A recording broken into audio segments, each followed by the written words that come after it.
So, hey everyone, welcome to Pearl by Heartfulness. I'm Lakshmi, your host.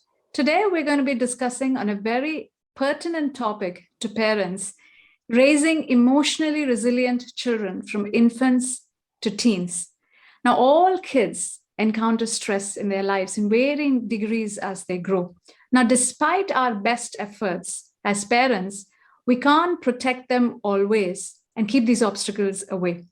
Now, kids get sick, they have to move to a new school, maybe a new environment, bullies, cyber bullies, exams and tests all the way. And they may have to sometime, go through a divorce of the parents or grief due to a loss of someone in the family.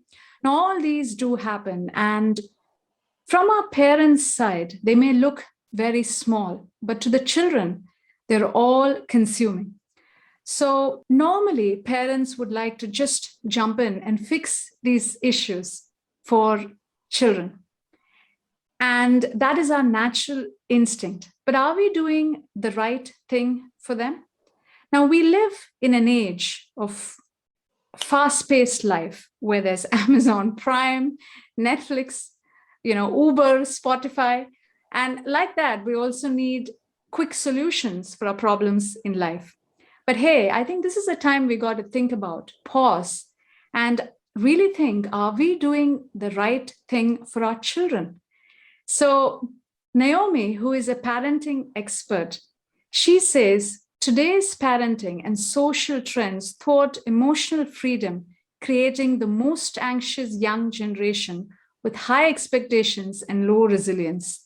So let's talk about our role as parents in raising emotionally resilient children with her. Now, let me introduce her quickly. Naomi Aldort is an author of Raising Our Children, Raising Ourselves, published in 19 different languages. Aldort guides parents by phone, Skype sessions, and workshops internationally.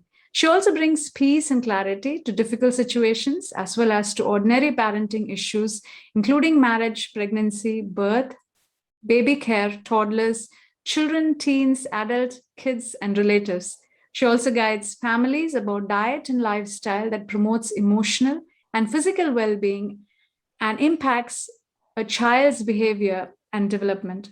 From attachment parenting to optimal learning, siblings, aggression, sleep tantrums, teens, marriage, educational choices, and many more. Her salve communication formula has been praised as providing the best of the work of the Brian Katie and nonviolent communication combined. Now, you can also visit her website, which is naomialdort.com or authenticchild.com. Now, I've heard a lot of good things about you, Naomi, from a friend of mine. And she says her parenting style is very much influenced by your parenting advices.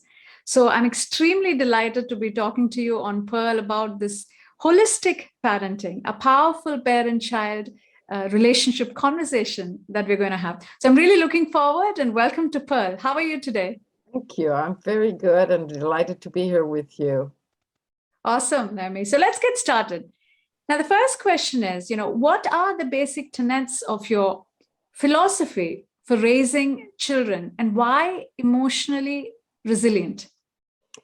So I think where I depart from the usual, the mainstream way of parenting is that I'm not into shaping children and making them. I actually hold children as creation of, if you're religious, God, nature, and it's a perfect creation as it is. So my whole approach is about keeping the child rooted in themselves rather than me wanting for them. Parents want the child to learn this, want the child to be there, want the child to sleep in their own room. All this wanting for the child. We cannot chew food for another person. We cannot breathe for another person. Likewise, we cannot want for another human being. A baby is a time bomb. It's a grown-up. It's just a small body with kind of disabilities not yet unfolded. We need to know the limitations, but we need to respect it like we respect God. This is not our making. So that's the main difference in my philosophy, is not permissiveness. It's not license. We still need to guide and be the leaders, but we need to be the leaders who enable the child to unfold who they already are, not to be shaped by us to be who we want to be. I always use the analogy of you water a flower so it'll bloom, not if it'll bloom your way, your color, or your timing. It's already in the design, the timing, everything. You know, they're going to walk at a certain time. They're going to talk at a certain time. They're going to sleep by themselves at a certain time. They're going to read at a certain time, any time between age 4, or sometimes if we don't teach them, is the not before 4, I would say, but as late as 13, 14. It makes no difference later. You know, whether you learned to walk at 1 or at 2, you and your friends, you know, may have learned to walk at different time or to talk at different time. Einstein didn't talk till he was 4. What difference does that make once we are unfolding ourselves into adults? So, and in terms of the resilience, in my view, and again, it has to do with this reverence and spiritual recognition of who a baby, a child, a human being is. They are born resilient.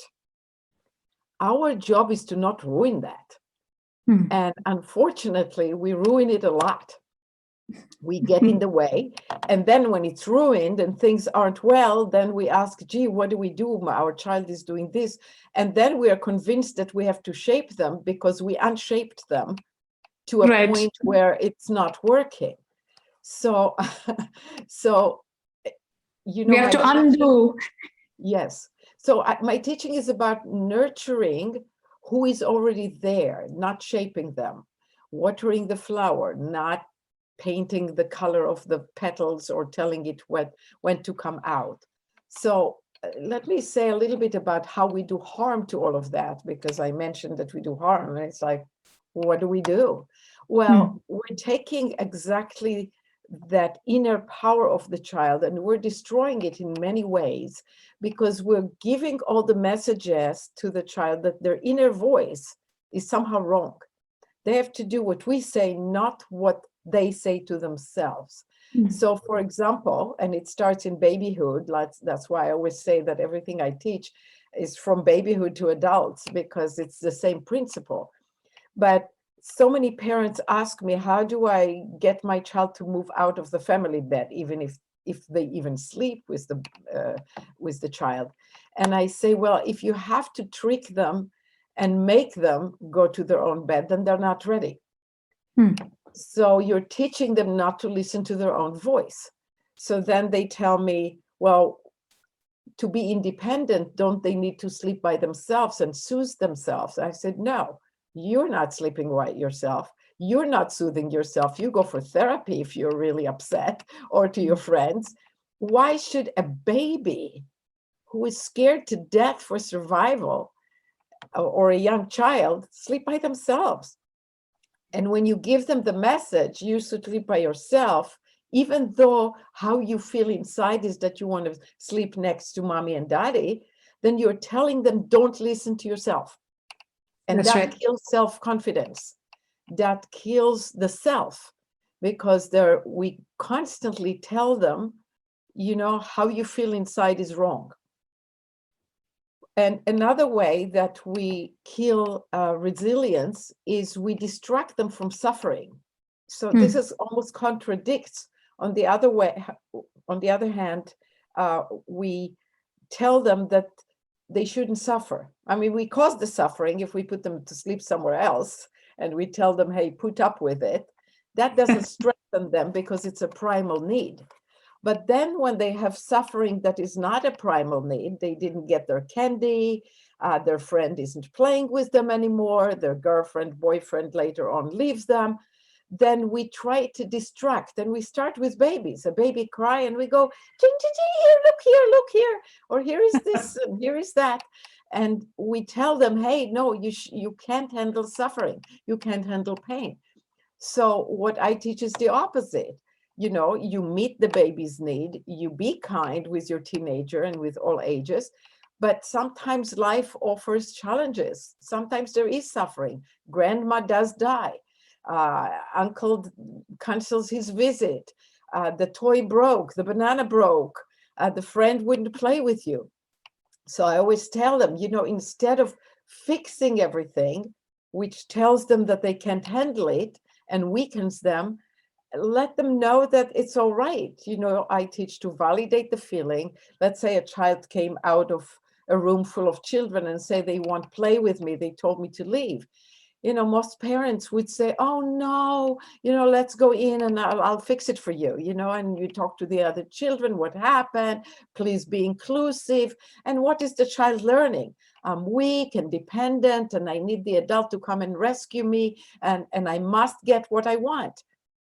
Now, the response that I teach would be, so the child come out of the room, they won't play with me, they told me to leave, and I say, oh, you want to talk about how that's feeling? And maybe they're crying and saying that, and say, I see, what would you like to do instead? After they express their feelings. And sometimes they don't express much. They look for, what am I supposed to feel, up to me, to the parent. And you say, they won't play with me. And I would just say, okay, what would you like to do instead? Would you like to help me in the kitchen? I'm making lunch. Would you like to sit here? I have some nice books. I have some puzzles here. Or if it's not my own child, it's a guest, I would say, would you like me to call your mom to come pick you up? So Right. I'm letting them know you can handle that they're not playing with you. I don't tell them, what did you do that they're not playing with you? That's blame and shame. Definitely not a good idea. Right. But I don't make it seem like it's a big problem. But if it is a problem for them, I listen to them. Tell me, how much I see you wanted to play so badly, and you want to tell me how you feel about it, and I listen to them. But then the next step is, okay, I got how you feel, and what would you like to do instead? So we teach them to want things. We teach them to always get what they want. That's right. And that they can't handle not getting what they want. Oh no, don't call him stupid. This will hurt their feelings. Well, we're teaching them to be weak and be hurt. When Right. I see two children, one calling the other stupid, I say, me too. And I give an example of how I'm stupid. And Right. they're learning to accept rather than, like the Zen story, without blinking an eye. It's a No, I don't beautiful know. story. I'll tell it the short version. It's about a general and an army that goes in Japan, from village to village, and the villagers know they'll kill everybody, so everybody escapes. And he comes to one village, and he's told by his soldiers that the Zen master at the top of the hill in the monastery didn't escape. Right. And the general is enraged. How Yeah. come? He doesn't know who I am, how scary I am. So he goes up there, he looks at the little old man, and he says to him, how dare you? Don't you know who I am, and I could have your sword run through you without Yeah. blinking an eye? And the little Zen master says, and do you know who I am? Someone who can have your sword go through me without blinking an eye. Yeah. Wow. Okay. Can we raise children who hear bad words, the sword, the criticism, with gratitude? Tell me Right. more. If somebody criticizes me and calls me names, tell me more. That must be painful for them to see all of that anyway. And there Right. is nothing I don't have. I may be generous, but I've been greedy. I may smell good, but I've been stinky. I may be, peaceful. I have been angry in my life. It's like, tell me more. I'm learning. Right. Everyone is a teacher for me. So, teaching to want and teaching to defend themselves and to think that they're always good. Teaching instant gratification also by those distractions. Here, have some ice cream. We'll forget about what happened with the other kids. Teaching to run away from suffering, and praising, creating a need to seek approval all the time rather than being yourself. So we teach them to run away from the self, which create insecurity and low self-esteem. and running them toward success. You know, everybody has to know so much, and we put them on the competitive mill to be successful, to have money, to have a profession, to be the best. And then they're afraid and they develop anxiety to please others, anxiety not to be oneself, avoid what I really want and feel inside, and do all this stuff that is expected of me. That's very anxiety provoking, because it's easy to be oneself, but it's very hard to read other people and please them. Right. So that's, you know, it's like, that's the That's a philosophy. resilience. Correct. Now, As thank you. short as I can. Yeah, there's a lot Yeah. more to say about these things, of course. No, but this is just great. I mean, I think we all need to hear that, because I'm also one of those parents who, you know, who used to be, where I have to step in and fix it for them right away, and we don't realize how much hurtful it can be for the children in the long run. And Yes. we're really not teaching them to be resilient. And as you say, we're just trying. We have to. We have already destroyed this resilience in them, and somehow we have to undo all of that. Yes. You know, and in fact, I did wanted to ask you about, and you touched upon that as well. This, you know, again, we live in a world where, you know, where there's immediate gratification, and you know, and all the time as parents, we want to give the best to our children. We don't want them to get hurt at all. And in a world where there's constant comfort and stimulation, right? Now, what can we do about that? Well, you know, to teach emotional resilience, we have to not unteach it, because they already have it. You know, look at the baby. Baby behaves like they're the most deserving creature on earth. You know, a little discomfort, they cry. They want to nurse, they, you know, they tell you what they want. You put them to sleep somewhere else, they scream.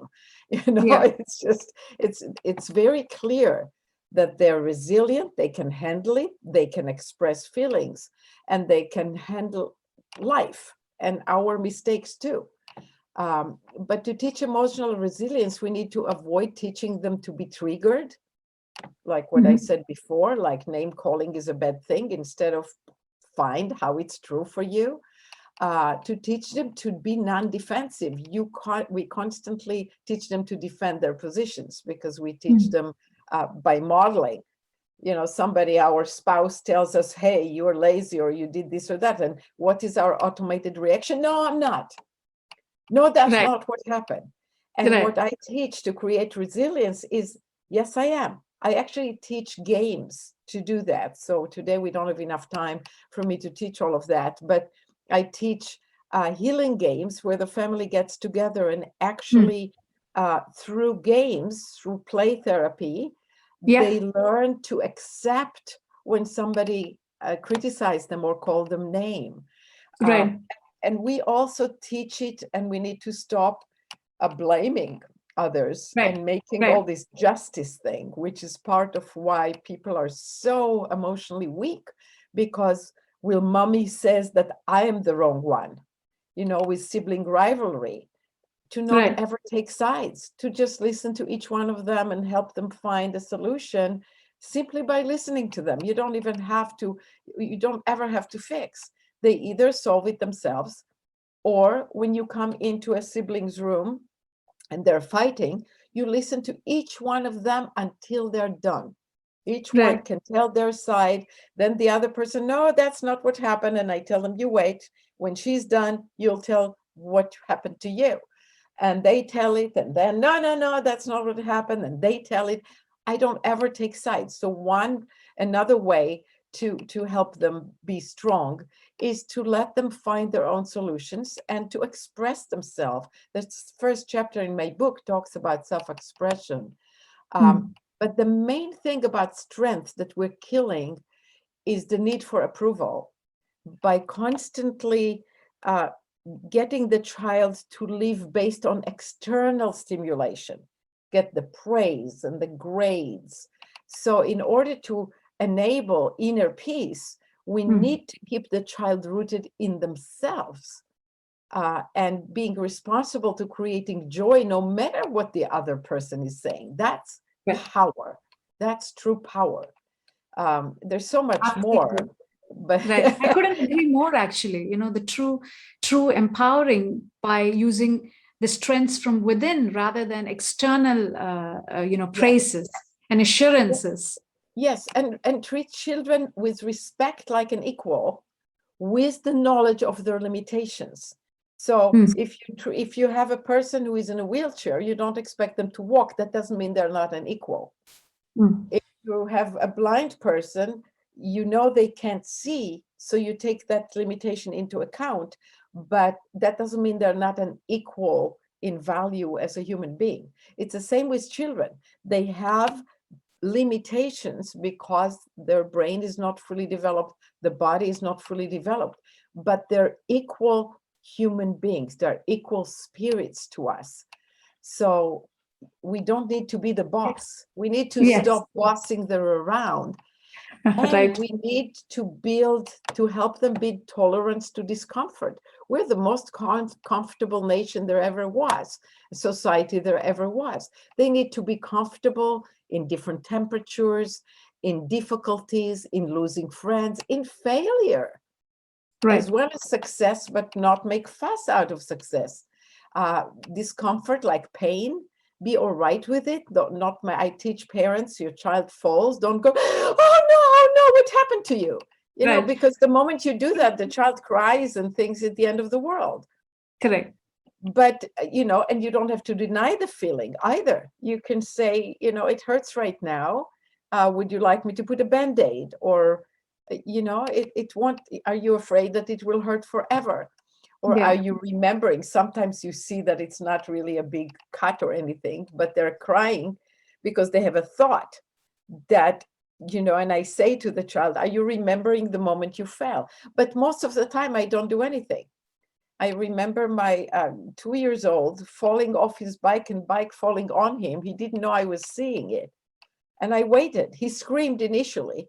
Then he looked Yeah. around and saw that nobody thinks anything. Yes. So Yes. he got up and got back on the bike and he was Quite riding the often. bike. Yeah. Yeah. That's a So beautiful no example. external approval. Yeah. And Correct. the self, building the self, and that really starts with a baby, and not praising and grading and having all these True. expectations out of us wanting to shape them. Just to be Right. curious about who they are and to allow intense emotions. Otherwise, they think, oh, I can't handle emotions. And that's, again, not resilient. So resilience is being able to feel strongly, to be vulnerable without seeking approval.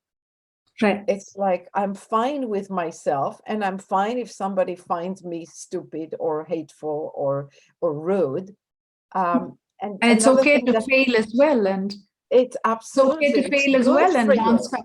Yes. Yeah, and Yeah. it's not failure, it's knowing how something doesn't work. Right.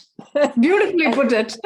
yeah, it's like we do a lot of things until we Right. succeed to do them, and we don't always succeed to do them. Also, to Correct. be comfortable with death and birth. My children attended birth. I'd like children to attend death as well. They Yes. rarely do. Going to funerals, um, being involved and understanding. They understand a lot more than we realize. Mm. But they need to be self-reliance. That's like in nature, not teacher or parent reliant, but self-reliant. What's going on inside of you?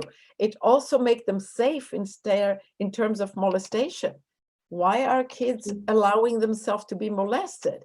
Because they think that an adult can tell them what they should feel with their body.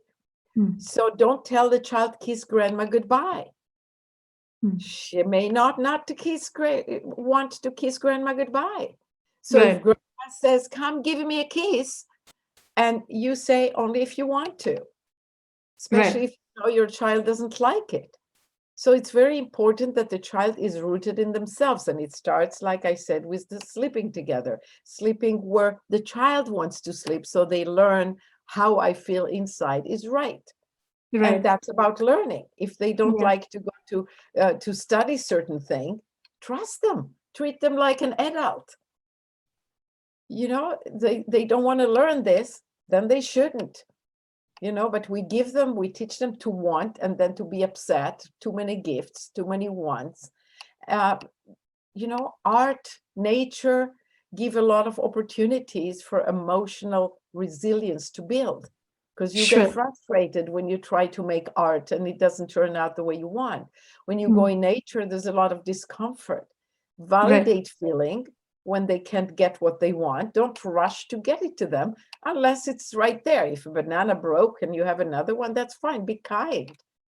But I had a mother who called me who said that her babysitter, they came back from a movie, and it turned out the babysitter took the 4-year-old seriously when she said, the 4-year-old told her, it's all right, you can have the doll, the new doll. And she took it and drove away with it.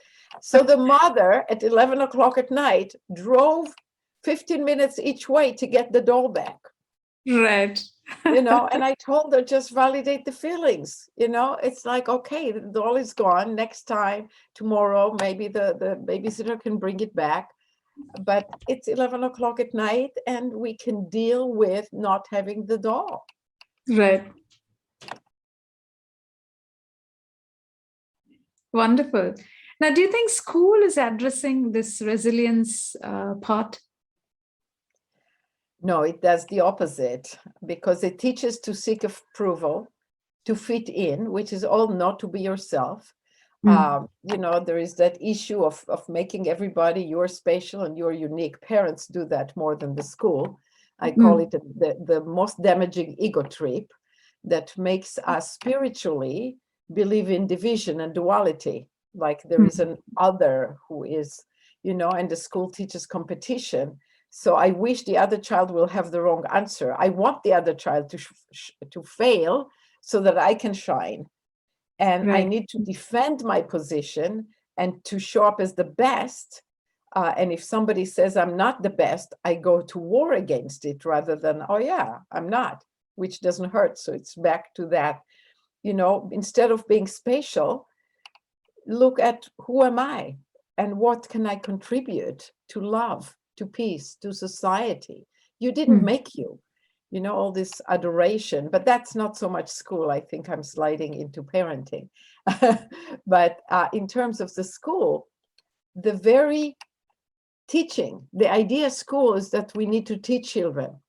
And I made up this concept of a disease called teacheria or teacheritis. And all adults are suffering from this disease. And they inflict it on the children. The children don't need to be taught. The whole concept of the disease we have, that we love to take children and teach them how to be adults. And we teach them all this academic stuff and knowledge, and we don't teach them an iota on how to be resilient, how to deal with emotions, how to relate, how to communicate, how to feel about death or how to deal with death, with birth, with suffering. And we boss them around in the school. So we are supposedly a democratic society, but we are dictatorial in the school. So they have no rights whatsoever. They're oppressed. They're scared. They live in fear in the school because they're constantly evaluated about not being themselves, but doing what would please others. And fear of failure and division and giving grades and tests. Like my children didn't go to school. And two of them at different time had a similar story. And the story was they met with some kids who do go to school. And the kids who go to school started talking to them like, you'll never know anything. How come you don't go to school? The children very quickly learn to represent the school. And all of them, no matter what our children, my kids said to them, eventually they tested them. So they say, well, let me see if you know this. And they would quiz them. And my sons in two different situations, one is a teenager, one is a 6 years old, told me the similar story. He said, I just told them, you see, that's why I don't go to school. This is what you learn to school, to be with people and test them. That's pretty ugly. It's ugly, it's damaging, it's divisive. And school also kills creativity, because the best way to learn is through play. And the best way to figure out things like reading or math is to invent your own method and figure it out in your own time, when your brain is ready and when you are the author of the method. And the creating the method, I have 3 boys, each one learned to read in a different method, each one of them invented. The invention of the method develops the brain. They're very talented, intelligent people. Why? Because they had a chance to practice self-creating, inventing methods, because we're killing their love for learning. We're killing their self. We tell them, don't be yourself in the school, but be whatever you're told, and be just a follower, following instructions. You're a good boy. You do what the teacher tells you to do. And then you pass this horrendous stress-provoking test. And then you get your grade, which is more stress-provoking. If you get an A, you feel all right. But if you get A-, you have a nervous breakdown. And today, professors in universities said they've never had more anxious generation. They can't handle anything. They're so anxious. And instead of letting them play as children, we oppress them in a school setting, also teaching them that they have no attention span. We ring the bells on them. Enough, 45 minutes is enough on one subject. Go do something else, just as they maybe get interested. And teaching them subjects they're not interested in. They should spend their childhood playing and gradually pursuing their own passion again from inside, knowing I know what my passion is, not what my mother or my father thinks I should be. And that's interesting point, Naomi. I'm sure, parents who are homeschooling will be very happy to hear that. But just in the interest of time, I also wanted to ask you, coming back to, parents, what do parents need to focus on, possibly change in their lifestyle? Because the children are, my mom always told me that, children learn more from what they see, from, more than from what they hear. So, what can we change in our lifestyle and our expectations in order to raise, emotionally resilient human beings? So that's what I teach parents. And it makes parenting that much easier, because parents have to let go of control. Yes. The whole paradigm of controlling when they would do this, when they would do that, now they have to learn that and behave that. So, but I'm not for license. So I want to be clear, because a lot of people misunderstand this to mean, oh, they can do whatever they want. No, none of us do whatever we want. They join us in a society that cannot do whatever they want. But there are lots of possibilities, and we respect their direction. We don't boss them around. See, parents are, most mainstream parents are bosses of their children.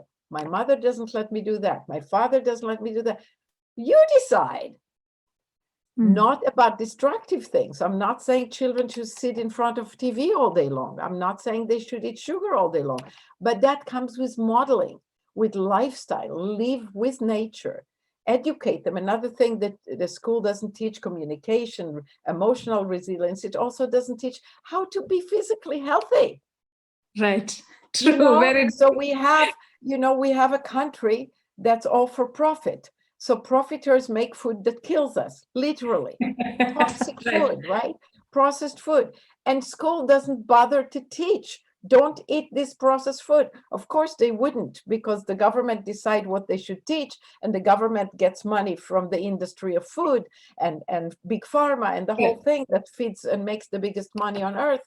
So we don't teach that. But they need to learn how to live, how to be human, how to take care of the planet, for God's sake, and not see the planet as something to extort stuff off and to never take care of and to just take advantage of. So we need to water the flower, and they need to see that. And another thing is to teach them not to take sides, to accept rejection, to accept criticism, be kind, listen.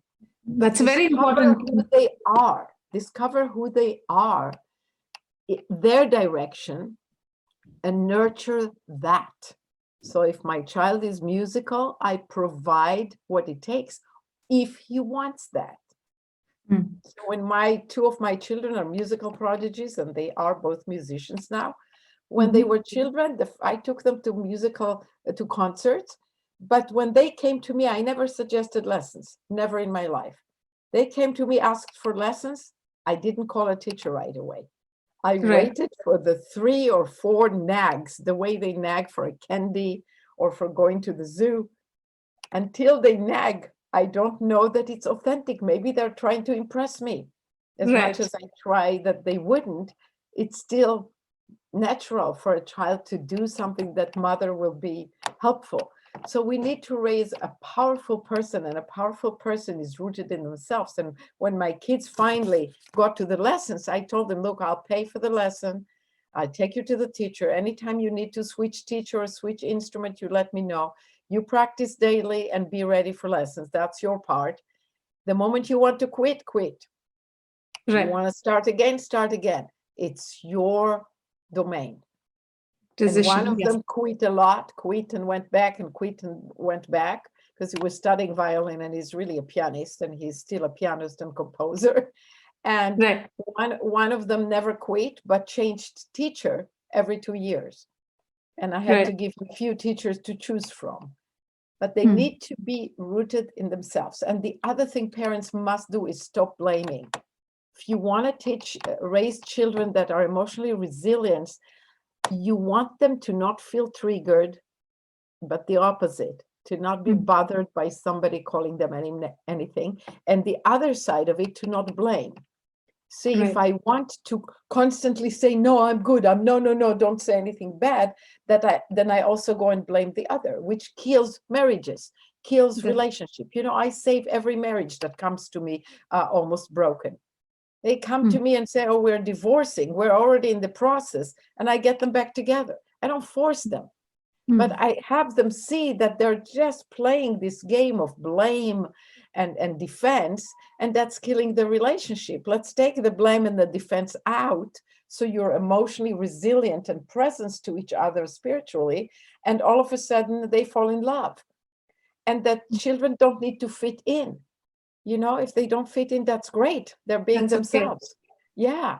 And so Yeah. that they're emotionally free, not needing to be like what someone else is wanting of them. So not needing approval is kind of underneath everything. Being rooted in oneself is confidence. And then you don't need approval. And then you're a powerful person who is here not to be spatial, but to give who you are, to contribute who you are, and join with society.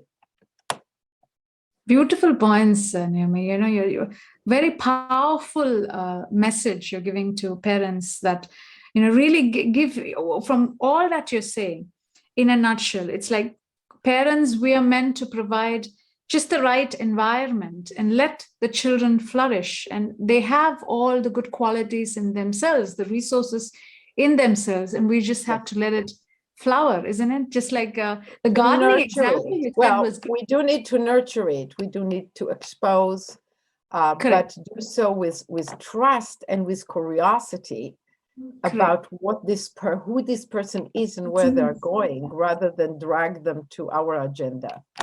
Right, right. And Very that beautiful. includes not just learning, but behavior, everything. And then they're Correct. powerful, and let them suffer. It's all right when it Yeah, comes naturally. Don't cause it. right. I never That's say right. cause That's it. right. Yeah, my children never had tantrums. They need discomfort, so we cause some Yeah, pain for them. it's all right. Life can flow with the direction they're going. When you give birth, you're basically giving birth to a roommate Yes. eventually. And Yes. when you get a roommate, you choose their qualities and who you want to live with. When you give birth, you have no choice. They're who they are. And That's right. you're the one who have to change and have to learn to accommodate another human being. And you Correct. serve them for many years. Correct. and you learn who they are, but let them experience real life rather than rescue them. So if they disturb another person in a restaurant, let the other person tell them off, rather than you come, no, don't do this, Yes. which is just Yes. the ego of the parent. They want to Very good appear. point again there. It's also not our responsibility in a way. So I think it's nice to hear as parents what is our responsibility and what is not. So, Right. very rightly Yes. said. And really, I think Yeah. that's how, That's why you're it's so really important. empowering parents. Community. We shouldn't, a lot of people today in the nuclear family is not helpful because the child is just with the mother a lot of the day or just with the Yes. parents. And so he magnifies all the dysfunctions we all have in any family. Instead of having a bigger point of view about how the parents are by being in a bigger community, not with same age children. That's another big damage the school is doing. You're putting the Right. blind with the blind. They're Yeah, not going that's to right. help each other, That's right. Blind leading the blind. Yeah, so when they're young, they should be with older children at least 3 times their age, and then 2 times their age, and gradually it could be everything, like the democratic school, so that they can help each other. So there is a community. They should play with other kids. That's very important. And we shouldn't fix stuff for them when things aren't going perfect, but we could, sometimes assist as leaders and enable them to resolve their problems. Thank you, Naomi. I want to move on to some questions that I've received earlier on in connection to this webinar. These are real-time questions from real people. I'm not going to mention their names, but is it all right if I ask you those questions? Absolutely. I think it'll just greatly help them. So there was one question about manipulation. So how do you help children who have a friend who is manipulative or has anger issues? So you empower your child to deal with that friend. And one of the ways to deal, he may choose to not be friends with that person, but you're not the one deciding that. So your child comes home and says, my friend is doing XYZ. Well, tell me more about it is always the magic words that I teach. Not say please and thank you, Right. but tell me more. And how did you feel when he did that? And it's just like I said, you can learn to not be triggered. You can learn to not be manipulated. Make sure you model that in your relationship with your spouse, with your relatives, that you're not manipulated, that they can have strong opinions about you, and it doesn't mean that you do what they say. And teach your child the same thing. So you have a conversation with them and come to the question, so he said this and this and this, and what did you feel? And the child may say, I felt like I had to play with him his way. Right. And then you ask the child, but did you actually want to? No, I didn't. So did you actually have to? What would have happened if you didn't? And that's the empowering, for each child is different. If this person asking the question was here, I would ask her or him to give me more details of what actually happened. That's what I do in sessions with parents. And then I can hit it on the head for the specific situation. But in principle, you want to help the child not feel manipulated and be powerful and assertive, yet kind. Sometimes you choose to be, so to speak, manipulated, but then if you chose it, again, the child can learn. So let's say he says, well, I wanted it to be peaceful. So at the end of the day, I actually preferred to play it his way because I enjoyed the game better than having a fight. And I say, okay, then there's no problem. Then you have a friend who controls situations. You still like to play with this friend, and you find that the way reality works with this friend is you do what he wants, you get a nice time with him. That's fine. That's a choice. As long as you know you're choosing it, there's nothing wrong. We don't need to judge the other person. We're not changing the other person ever. At all. Yes, it's as long as it's a choice. So it's a choice. You can be assertive and say no, or you can say, the answer is yes, because I have a reason. I want to play with this friend, and that's worth it for me, even if it's not exactly my way. Right. Thank you, Naomi. There's one question on siblings. What do you do when siblings don't get along? Oh, that's a wonderful question. I think I have quite a few articles about it on my website as well. Okay. When they don't get along, it's like a bad marriage. So again, if the person was here, I would ask the ages of the children and how much they spend time together. We can't force marriage on children. So first of all, we need to know, and certain ages are not, it's like the blind with the blind again. So you can't have a 5 years old be a babysitter of a 2 years old. It just doesn't Right. work. And parents are often fooled to believe that it does because for 5 minutes they played quietly, or even for half an hour, maybe because there was a new toy or Yes. something exciting got them, Correct. busy in a way Going that through. really, yeah, that's really, helped them to stay peaceful. And then we fool ourselves. Oh, you see, you can play together just fine. No, they can't. So just to reality, either personalities don't fit, ages don't fit, find, hire help to be with one of them, take turns, be with one at a time. Don't do the dishes and let them play together by themselves, because they can't. The dishes can wait. Food Right. can wait too. You can eat raw food, which is what I do, and I'm not vegetarian. You can learn from me about that. That's a whole lifestyle thing I learned later. My children Right. did not benefit from that. But just, parents use the excuse of leaving children together too much, and then they fight. And the excuse is, but I have to make dinner. No, you don't. Making dinner is a hobby. It's not a must. Food comes prepared. Food Right. comes prepared. The food that doesn't come prepared, that you have to cook, is not good for you by my standards. So Hmm. grains and beans, if they're not edible the way they are, then maybe don't eat them, or don't Hmm. eat them on the day that you don't have someone else to be with the kids. I Right. don't eat them at all for health reasons, but if you Right. want to eat them, eat them. But if today you have to be with the kids, hubby is not at home, the kids are especially needy, you're the only one, then, play with them. And then That's when right. they're hungry, put avocado, cheese, some on the table, and just cut into their plate whatever they want. My kids said that those kind of meals they loved the most. Right. They Right. put the food on the table without preparing anything. Food preparation is turning food into entertainment. It's a huge hobby, a huge industry, but not a must, not a reason to deprive the kids from time with parents. Now, last thing about siblings. So let's say Sibling. older kids who can't play together, but fight a lot. So again, I always like to recommend find other friends for each one of them. They're not a good marriage. Teach them communication skills.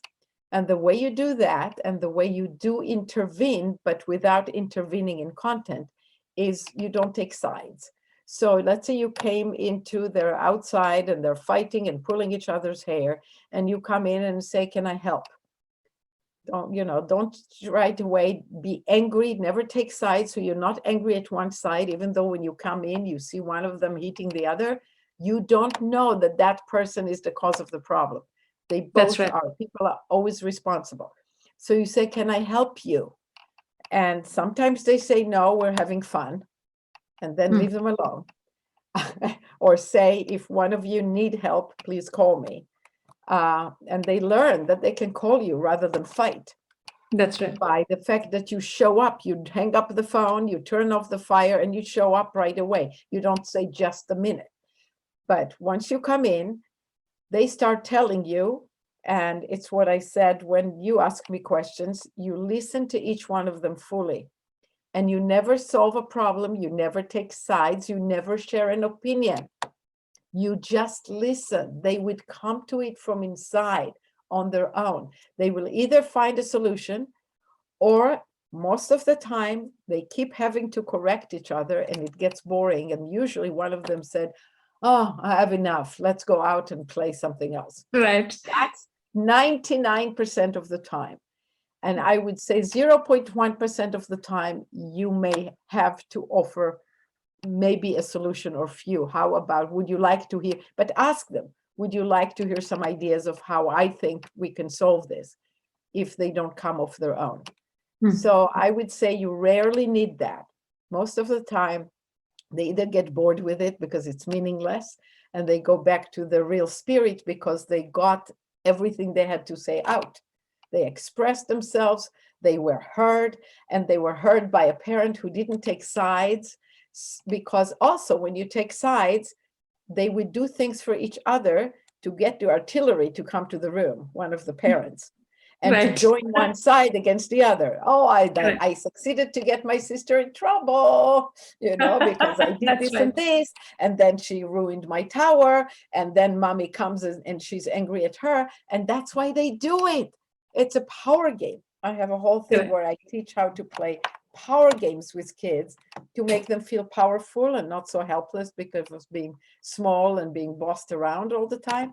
So that gives them power, like, oh, I can set my sister such that mommy will come and be angry with her. That gives me a sense of power.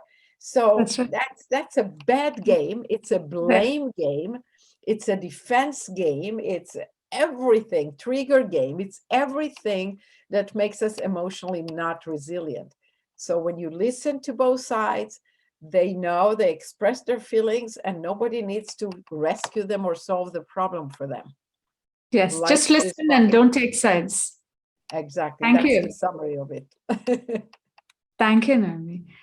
There was one question on, Gen Zs. So Gen Z is the first group in history that has never known a world without the internet. They're immersed in online world since birth. What Yes. impact does it have on their life experiences? What You do you know, do as parents? we don't know yet. Right.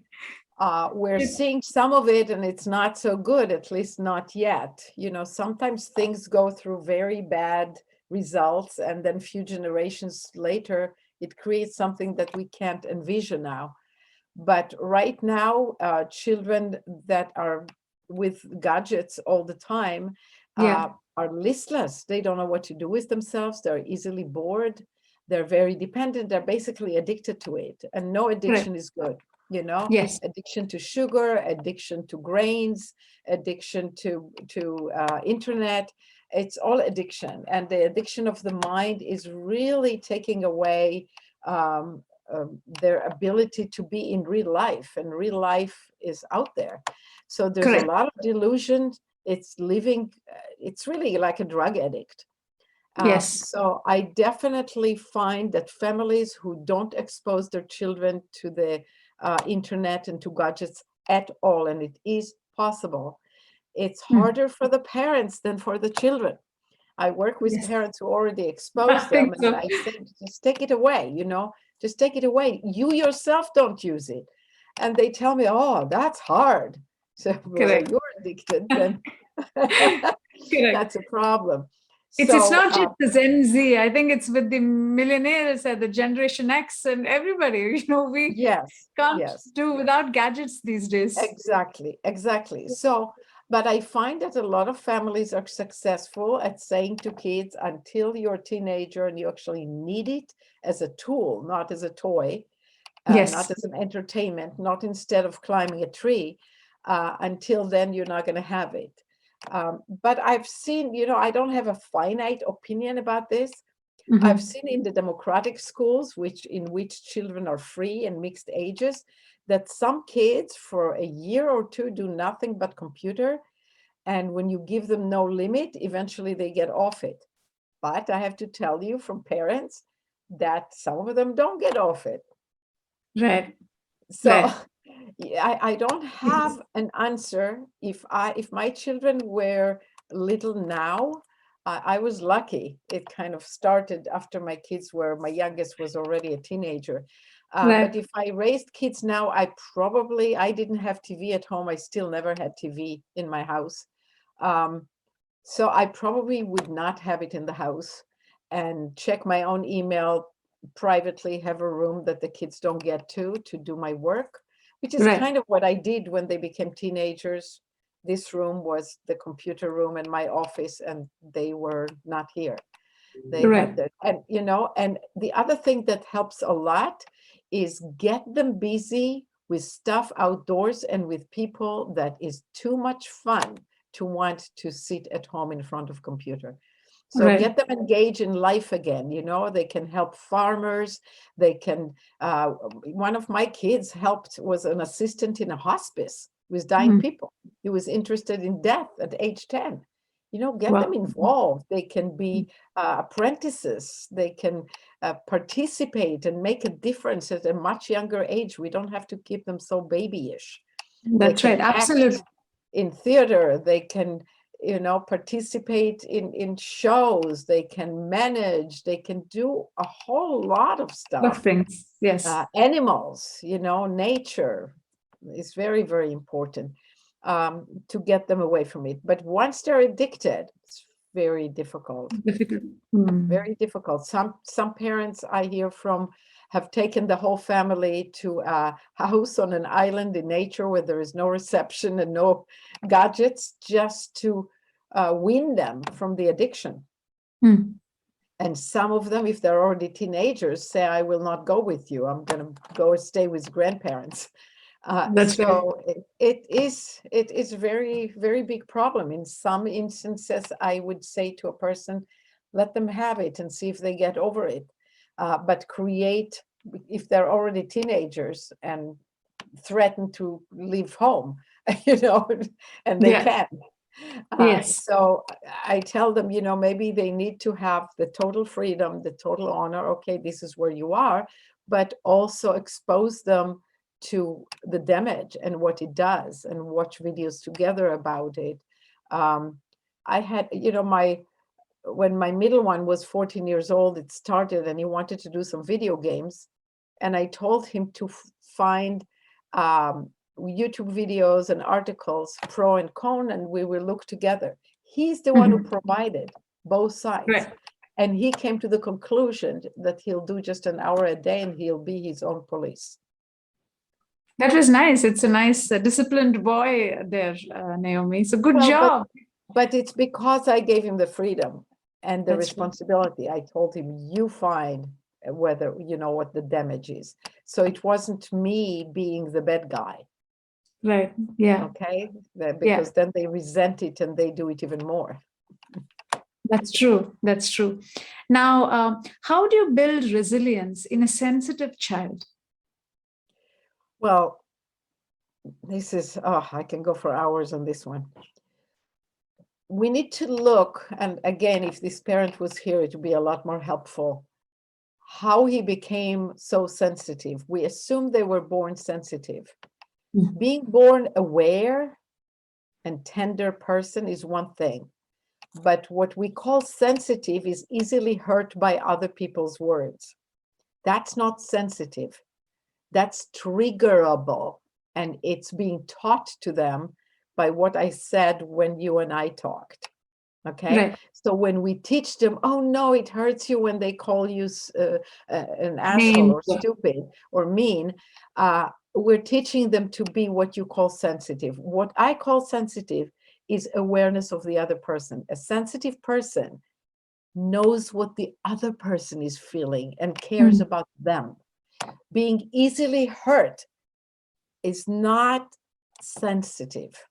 It may look like they're sensitive, but a better word for me would be they're easily triggerable. They I think learn this to be parent hurt. who's asking, sorry to interrupt, Naomi, but I think the parent who's asking this question is meaning easily triggerable child. Yes, I think so. That's usually the case. So Yeah. when you have an easily triggerable child, you have to stop teaching them to be triggered. And you have to do all the other things, like the game that I teach. Maybe I'll Yes. mention it here because it's to this question. So you sit with the family and relatives in a circle. You take a pillow or something that doesn't bounce so you don't keep running after things. And you choose to call somebody a word. And you throw the pillow to them and say, like, you're an idiot. And they catch the pillow and they say, thank you. Yes, I am. They have to say the same words. Thank you. Okay. It boxes them into yes mode and not being triggered. Thank you. Yes, I am. And then they give an example. I was an idiot a week ago when grandma told me da da da da da da, and I did this. Right. And then they sent the pillow to someone else. You're stinky. Oh, yes. I was just in the bathroom and I was stinking like hell. And they Right. send the pillow to the next person. Or they can do one person sending to everybody with the same word, or changing it all the time. There's a lot of ways to play it. Now, initially, let me warn, some children, especially preteens and sometimes teens, who are so hooked on nobody say anything bad to me because they've been told they're so great and spatial, and praise. I teach not to praise and not to tell a child you're spatial and unique and all that. But if a child has already been praised a lot, then they really can't handle it. And they say, I don't want to play. It's too much for them. And I say, you don't have to play. So whoever doesn't want to play can sit aside and watch. They get benefit from watching others doing it, even if it's just adults, So the adults play it. You have only one child, he doesn't want to play, that's fine. And the adults are going to crack up laughing. The idea is to end up laughing. It's like, yes, I'm stinky. Yesterday I vomited, and oh God, it was so stinky. Or yes, I'm greedy. The neighbors asked me for watermelon because they had a party, and I told them I didn't have a watermelon, even though I had a fantastic watermelon. I was so greedy, I really didn't want to give it to them because I wanted to eat watermelon all by myself, or whatever it is. Or a child asked me to spend time with them, and I told them I'm busy, but I really wasn't busy. I just didn't want to spend time with them.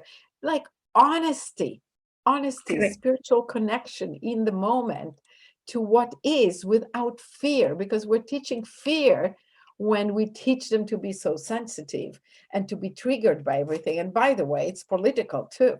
It's the whole movement of trigger warning. It's like people are so sensitive. I have to tell them in advance what I'm talking about, because if it's too much for them, they have to leave the room. So my answer is, don't teach them to leave the room. Teach them to not be triggered. Right. Teach them that it's all right. Teach them to say thank you. Yes, I can find that. Beautiful. I love it. And if you absolutely can't find it, if somebody tells you something and you look and you still say thank you. They gave you a gift. They're observing something in you. Say thank you. And I can't find it yet. But you know what? Can you tell me more? Or I'll keep looking. And if you can help me and give me examples, I'd love that. That's how we grow. We look forward to that feedback without fear. That's right. Very well. Yes. So they can be vulnerable and tender, which is powerful. When you are able to be vulnerable, then you're not sensitive in that way. You're not triggerable. That's why you can be vulnerable. I can say, I made mistakes as a mother. I did some terrible things to my children, or I was stupid, or I can be stupid a lot, and I'm vulnerable because I'm not triggerable. It's fine for the world to know that I'm an imperfect, full of flaws, and have done a lot of wrong things human being. And that's how that learns that. Absolutely. And that's a very, very beautiful answer. It was very close to my heart. I really love this game. And I think, it's worth, everybody should play it, not just for children, for parents as well, for adults. We need to play this game. And, everything I teach, my book is useful for adults too, as well as my articles and lectures and sessions. I work with marriages, with individuals. Even though it's originally all about parenting, I'm a spiritual teacher in disguise. How to be I think, Naomi, if we play this game, if adults play this game, I think this will be solving a lot of problems for our lives. So, Absolutely. Yeah, it's a beautiful game. Thank you for sharing that. Yeah. Thank you. And I think the person who had asked that question would have found this extremely useful. I'm going to get them to email you directly so they can, if they like you had some questions for these parents, their age and, and you wanted to know more. So if they had further Well, questions, they will need to set up a session. Sure, The I way let my them. time is, I can't give for free all these emails, or I will be doing nothing else. No, absolutely. I totally agree. I didn't mean for free, but then, I Yeah. can pass on your details to them, and they can always set up a session with you, right? Yeah. Yes, yes, and we can go deeper into their particular situation. Thank you, Naomi. And I know that you had really given a lot of time for us, really very valuable time and answers for us on this a topic. I think which is very very important, really empowering parents to do better, because this world is full of we get answers about parenting from internet, from friends, and sometimes we wonder, oh, have I done the wrong thing here? Have I done something wrong the whole life? So it's nice to hear from you and to feel that it's okay. We made mistakes, it's okay, but that's how we learn and we grow as parents too. In fact, I call it, just to add to beautiful what you said, it's all greased for the meal. There's no perfect parents, and nobody turns out perfect. So letting go of control is also accepting reality and accepting that it's all us, and it's all beautiful, and it's all as it should be, including our mistakes. It's not mistakes, it's what we do, and then we learn something else. And it's greased for our meal. Our children are greased for our meal, and how they grow up, they'll have to deal with, and then they'll have to parent themselves and heal themselves from whatever pain we caused. That's right. And on life goes on. Yes, exactly. Thank you, Naomi. And I think at this time we'll have a little relaxation and meditation session now, which we always offer in our webinars. So I'd welcome everybody to join us. It'll take 5 to 7 minutes or so. So sit comfortably, close your eyes, and follow my simple instructions. So this is a very heart-based meditation practice. We call it the Heartfulness. And just like how Naomi was saying, it's a great tool. I know we didn't get to talk about it, perhaps in a different webinar with you, about using it really helps us to use the resources from within, love, and using that to, change your outside. Just a transformative process, really. So let's experience it. So sit comfortably and close your eyes. This will be a short session, like I said before, for about 5 or 7 minutes. Now wiggle your toes and feel them relaxed. Relax your ankles and feet.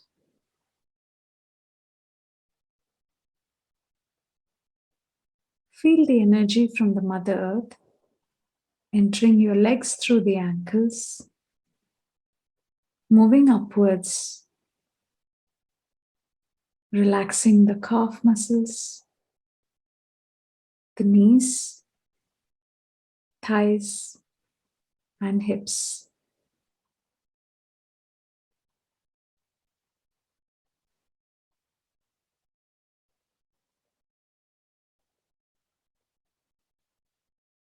Now feel how both your legs are completely relaxed. Take a deep breath in and a deep breath out. Relax.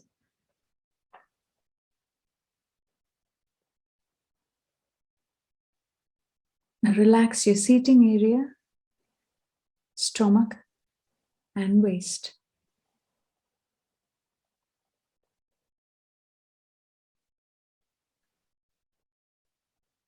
Breathe in, breathe out,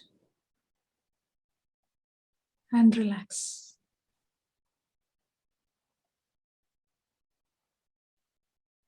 Now feel the energy in your back.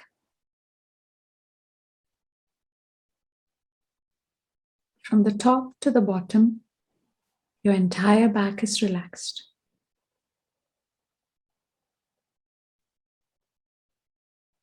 Breathe in, breathe out,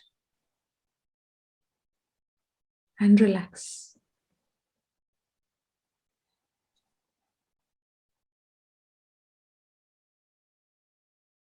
Now relax your chest and shoulders. Feel your shoulders simply melting away.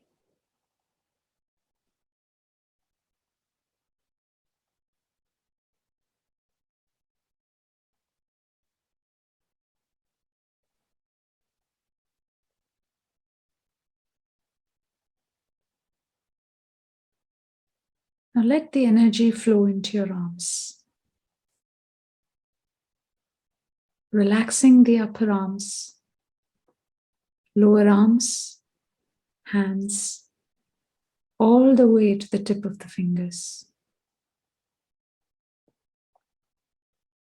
Now feel how both your arms are completely relaxed.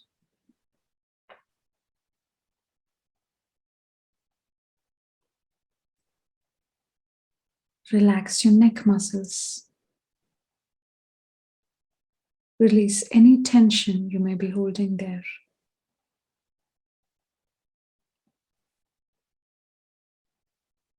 Now let the energy flow into your face, relaxing the jaw, the mouth, nose, cheeks, earlobes, eyes, forehead, all the way to the top of the head.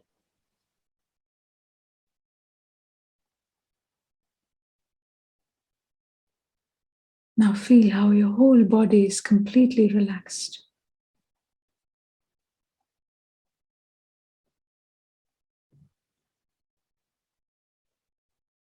Now gently move your attention to the heart.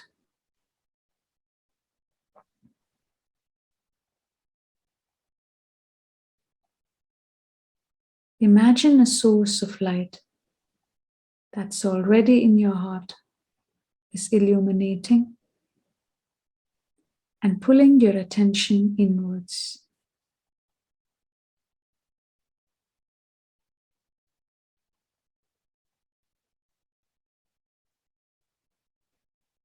If you have distracting thoughts, gently brush them aside and treat them as passing clouds.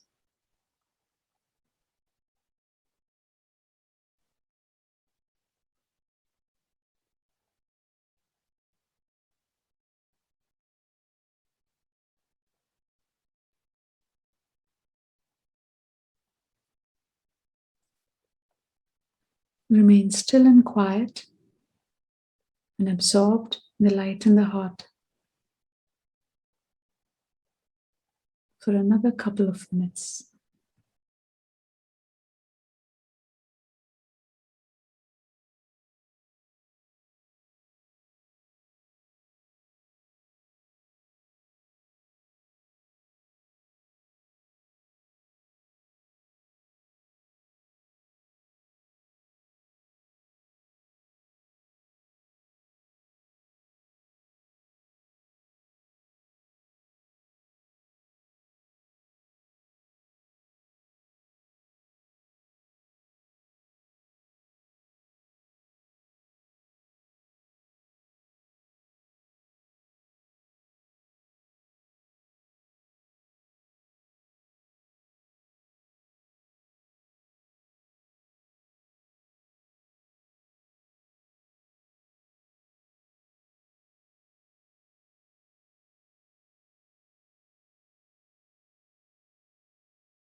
You may gently open your eyes when you feel ready to do so.